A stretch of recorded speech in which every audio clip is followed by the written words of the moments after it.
two of a two-part series, and your value as an advisor quantified with real numbers.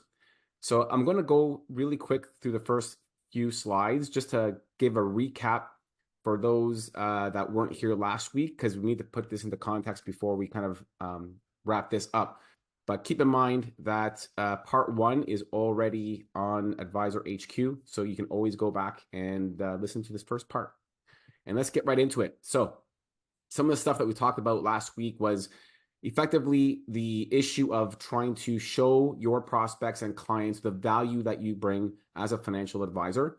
And a lot of times that we struggle when it comes to fees or cost or that kind of stuff is the reality of the fact that it's the perceived lack of value. You could be providing tons of value to your clients, but if you're not really quantifying it, then you're going to struggle in trying to figure out whether or not, or they're going to try to figure out whether you're worth the cost. So the first thing that we talked about last week was the active rebalancing and asset allocation. This came from a study from Russell Investments.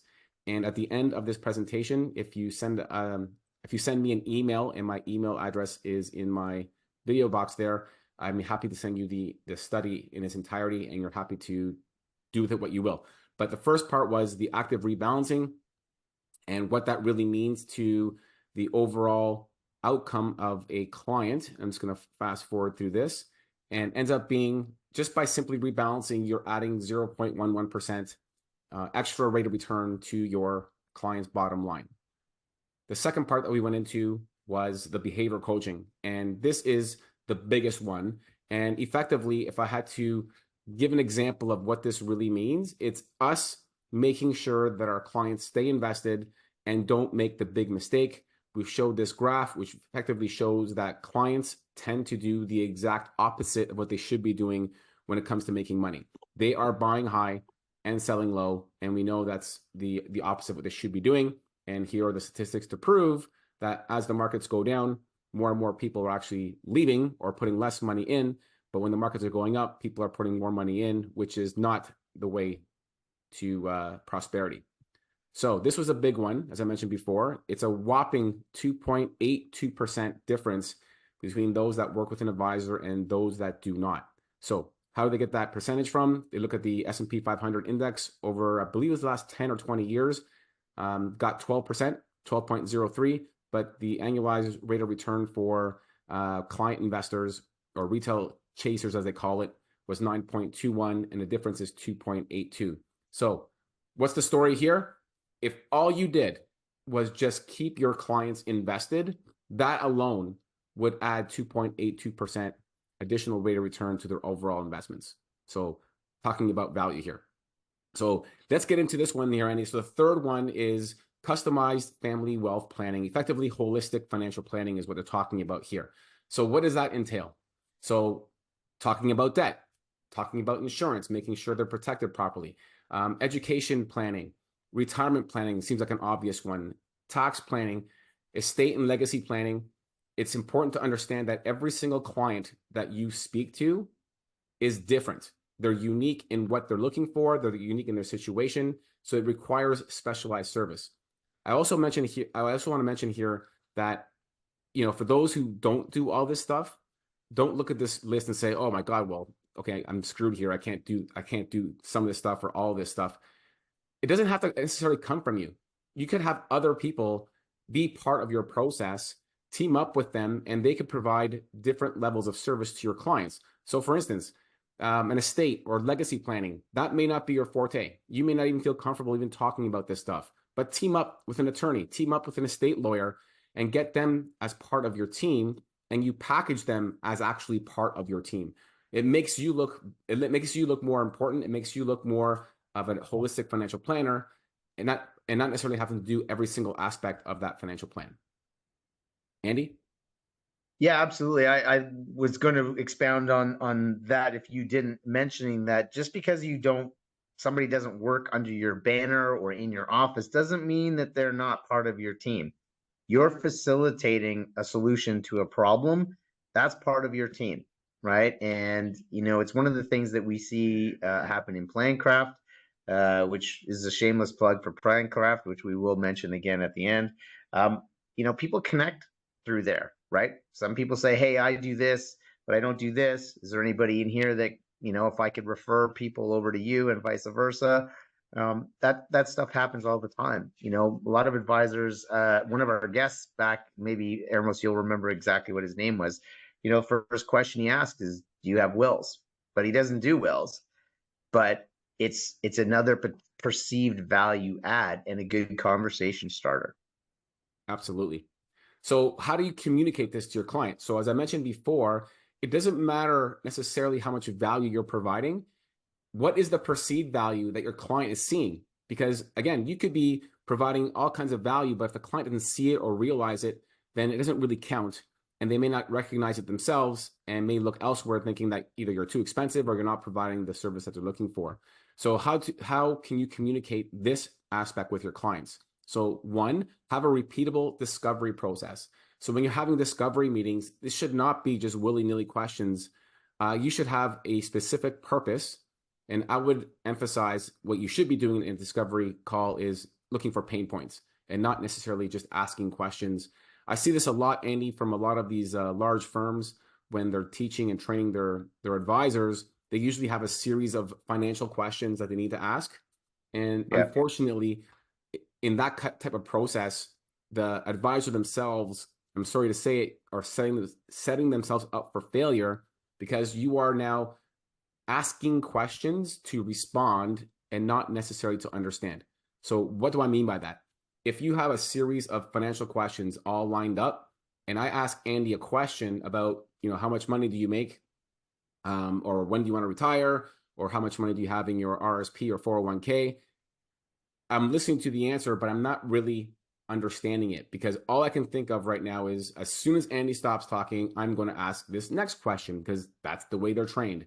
Unfortunately, that's not a good way to connect with your clients.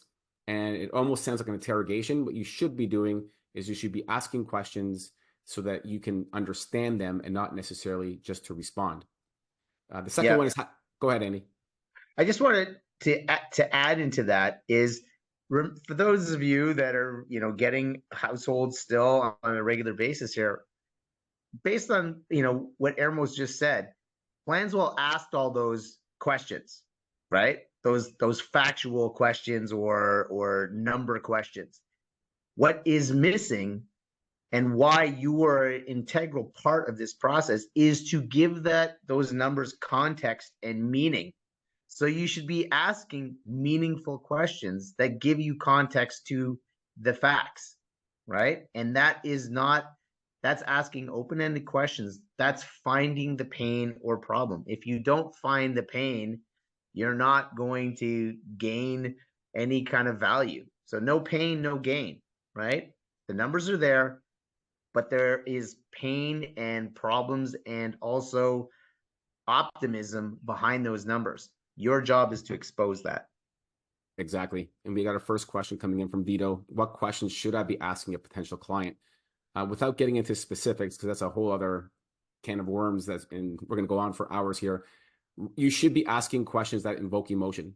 So retiring at 65, which is what most advisors plan for, not necessarily because they want to, but a lot of times I've noticed that clients themselves will say 65, but no one ever asks, like, why 65? Like, why not 63 or 67? And usually the answer to that is, I just thought everyone retires at 65. But what you should be doing is asking questions as far along the lines of, what do they plan on doing in retirement? Get them to paint a picture of what retirement looks like. Retiring at 65 means nothing. Having a nest egg at a certain age means nothing. But you know what? Retiring in a small village, in a villa in Italy, being able to surround by family at the age of 62, overlooking the water and eating all this amazing food and drinking wine and having just an enjoyable retirement. Now they're starting to see it. They can envision that retirement. So you need to ask the questions because you need to get them to say it. You're not the one who's supposed to say it. So long story short, you ask questions which get them to paint a picture of what their retirement will look like or what security looks like or how taking care of their kids is going to look like. So a lot of it has, or very little of it has to do with financial questions, and it all has to do with questions that invoke emotion. Having a written defined service model. This is, I actually posted a study on this on LinkedIn, Andy. I think it was last week, showing what the biggest reason or the biggest downside of an advisor from the perspective of clients. And a lot of it came down to communication and Hmm. really that whole written defined service model. So what I mean by that is I really hope that everyone has a specific model they can go to their clients and say, we are going to meet face to face twice a year. You will hear from me every second month by phone call and every single month by an email. And at the same time, I'm open to questions along the way. If you don't tell them this, they have no way of knowing. So by simply putting down how you plan to service them on a month or weekly, monthly, or annual basis will actually go a long way, because clients will look at that and say, well, there's value there, right? I might have questions and I may not even think of involving my advisor, but if my advisor is constantly contacting me every single month, if something comes up and it's still fresh in my mind, there's a very good chance I'm going to ask that question to Andy, for instance. Articulate your unique value proposition and the services that you provide. So a lot of the service that we provide, a lot of times clients don't even see it. Like the whole rebalancing thing, I know probably a lot of advisors think that's just everyday stuff, but the client doesn't know this. So let them know that you are actively rebalancing the portfolio, whether it's quarterly or annually or whatever it is. Let them know that you're doing this behind the scenes. Provide a comprehensive financial plan, so have something they can actually hold on to. Provide a roadmap of how you will work with them to address their specific needs. So again, this comes back down to the uniqueness of each client and how you will address their specific needs. So get rid of the cookie cutter process. Make sure that you're servicing these clients that there's a unique perspective to it. And as I mentioned before, it doesn't all have to come from you. Definitely involve other attorneys, other lawyers, and maybe other specialists that you may have access to. Andy? Yeah, yeah, for sure. Sorry, I got distracted. I was answering in the chat there a little bit, but um, yeah, it's really, I think the overarching thing is it's very hard to say yes to anything that you don't understand, and it's also easier to say yes to something where the expectations have been set, right? Of here's how I work, here's what I think, here's how I treat my clients. How does that sound to you? If somebody says I like it, well, you're halfway there, right? Like you already got that person understanding where things are going, and you're removing some of that uncertainty. Vito's asking if he should be using a spreadsheet. That's a hard no. Okay, there's two parts to this. So do you never use a spreadsheet, or do you never talk numbers? No, you at some point, obviously, we're financial planners. We have to show our clients, here are the numbers, and here's what we need to do to change those numbers in your favor. But I'm talking about in the very beginning, usually in the discovery call, you want to make sure that they specifically tell you what they want. What are their pain points? What is the problem? What is their pain points? And then how can we remove that pain?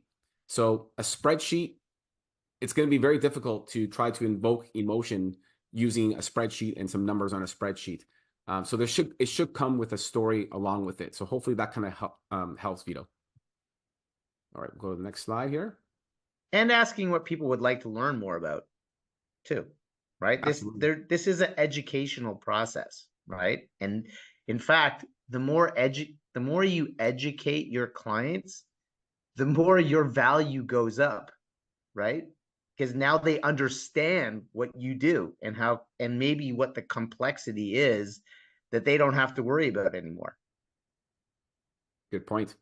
So when you look at the whole totality of a holistic financial plan, it turns out that the value that you provide by doing all of it is an additional 1.13%, which is obviously very, very significant. So absolutely, I believe this is a place where a lot of advisors fall a little bit short because there's so much. And I get it too, Andy. There's a lot of information here. There's a lot of stuff, and they may not all be very good or competent in each one of these categories. But as I mentioned before, it doesn't all have to come from you. Yep. Okay, and the fourth one is really, it comes down to tax planning, right? And let's just see what that really means. For most people, and studies have shown that taxes is usually one of the biggest things that will get a prospect to pay attention. most people hate paying tax. We all feel that we're overtaxed, and if we can find ways to save tax, we will jump at that opportunity. Having said that, taxes can be complicated and absolutely confusing, even for us. I mean, Andy, the tax laws are changing all the time. Like every single year, governments pass a budget. And then, in Canada, there's a provincial budget and a federal budget. In the US, there's a state budget and a federal budget. And there's so many stuff that's changing all the time. It's hard to keep up. And we're actually in the industry. Can you imagine how difficult it is for the average Joe Schmo to be keeping up with this stuff? Anytime you change assets, you change a fund, you rebalance or you trade, that's going to trigger a taxable event if it's a non-registered open account. Asset allocation versus asset location. So this is one thing, and I'm not going to start talking about financial planning strategies, but Andy, this is one that I think is just so easy, yet often gets overlooked. And quite simply, it's this. If you have a retirement plan and a taxable plan and a tax-free plan, or in Canada, it'll be an RSP versus an open account or non-registered account. If the client is balanced, meaning 50-50, 50% is equity and 50% is fixed income, that doesn't mean that your taxable account is 50-50 and your non-taxable account is 50-50. That's really bad tax planning. If the overall portfolio should be 50-50, put all the fixed income into the non-taxed account. So whatever interest you're accumulating will not be taxed to the client, and take all of the equity and put that into the non-registered account so that that is more tax preferred. So that's what I mean by asset location. You can have the exact same portfolio, but if it's set up wrong, you're going to end up paying far more taxes than you should be paying. And what this is called is a tax drag. At the end of the day, if you're overpaying taxes, even by a little bit, I mean, you know how compounding works. But if you're paying a little bit too much tax in 2024 and then 2025 and 2026, you multiply that over 10, 20, 30 years, we're talking tens of thousands or maybe even hundreds of thousands of dollars that were basically wasted in taxes simply by not taking care of the tax planning. Andy? Yeah, there's the saying, a penny saved is a penny earned, and we know that when it comes to compounding growth and things like that, it's more like a penny saved can be many pennies earned. And when it comes to tax planning, my God, it's so complex. As you said, it's a moving target, Hermos. Things change all the time. People don't know what applies to them, and so when you can, I don't know, Hermos, I wouldn't call it found money, but kind of, right? Like, if I save money on taxes, it's kind of money that I didn't know that I could keep in my pocket and get working for me. Yeah, you're right. I mean, it's not necessarily found money, but I'm telling you, a dollar earned is no different than a dollar saved in taxes. So, make sure you're making more money at the same time, make sure you're saving more money, and then it's a double win there. Well, and getting that retained money working for you and experiencing that compounding growth, right? Absolutely. That's kind of what I was getting at, is that, for every dollar I save, I can give that dollar the best job in the future. And that job is to make you more dollars. That's right. All right. So how do you communicate this to your clients now? So for one, like, know each client's marginal tax rate so that you can at least do quick calculations to figure out what each strategy is going to be worth to them as far as saving them money. Provide different investment solutions for taxable and non-taxable assets. I talked about that just a second ago. Explain the benefits of managing taxes. So a lot of times advisors just automatically, they do a few things to save clients taxes, but I'm not so sure they do a good job in quantifying, hey, you know what, by doing this, we're saving $1,847 a year. So, like, let them know, like, this is how much money your strategy and your advice is saving them, because then they'll equate that savings back to you. So then all of a sudden, whatever fees that you're charging or whatever the fees that your company's charging should become a non-issue, because the money that you are saving them in taxes should outweigh whatever they're paying you as far as your advisory fees. Having a process for partnering with their tax professionals. We can do a whole other session just on this. A lot of advisors I hear constantly tell me I'm cold calling accountants because I want to team up with them. And then usually the question I ask is, well, how many clients do you have? 85. So how many of those 85 clients have a tax professional? Probably all 85. Well, why didn't you start with that? I mean, there's low hanging fruit. Why would you go out of your way to start cold calling accountants out of the blue when you actually have access to 85 tax accountants through your existing clientele? And another low hanging fruit is reviewing your clients' tax slips. So your company and their where they work will be issuing tax slips. You don't need to be a tax planning professional to know this stuff, but at the very least, have a good understanding of what your clients are paying in taxes, and then see how you can actually minimize that tax. Andy? Yeah, absolutely. And here's one that you can write down or remember, right? And I used to say this all the time to people. I was like, look, to put it simply, every dollar that you earn that didn't go to fixed costs or go on living your lifestyle, every dollar you can save has a job in the future. And my job is to give that dollar the best job possible. That usually makes sense to people, and that's exactly what we're doing. That has a future job, that dollar that's being invested or in a life insurance product or whatever it is now have future utility, and we have to determine what it is that's going to be utilized for to put it into the proper place. And what Ermos was talking about earlier is the more simple and succinct that you can explain what it is you do, the more it's going to hit home and resonate with people. So don't get overly complicated. They say money is a great servant and a terrible master. I have to agree with that. And Yeah. the extra the value that you bring as an advisor on the tax planning side is an additional 0.94%. So what is the total here? So when you factor in the active rebalancing, the behavioral coaching that you bring to your clients, the customized experience or the holistic financial planning, and the fact that you can actually save them in tax. So according to Russell Investments, that works out to a nice even 5% value that you are bringing to your clients when it comes to your advice. So again, I would use this honestly with all your clients and all your prospects, because this is not you telling them that you can add a 5% rate of return in addition to what they would normally get if they were on their own. This is coming from a third party. So this is very powerful.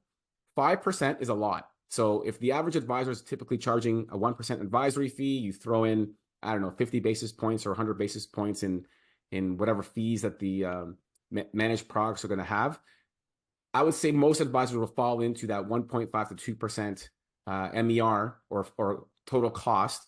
And if you're averaging 5% in value and you're only charging 1.5, 2, well, Andy, I don't know about you, but 5's a lot more than 2. Seems like a no-brainer to me. If I'm a prospective client looking at you as an advisor, to me, this is a no-brainer. Like this works for me. What do you think? Yeah, for sure. And if you can really dive in for your niche or segment and calculate what the average person loses, right, by trying to do it themselves, I think you're going to have a pretty compelling argument there. We know we all deal with those people that say, "Oh, I take care of my own finances and I'm a do-it-yourselfer," right? And it's like, first of all, Airmos, you tell me, and anybody in the chat, I think most of the time they're just referring to investments.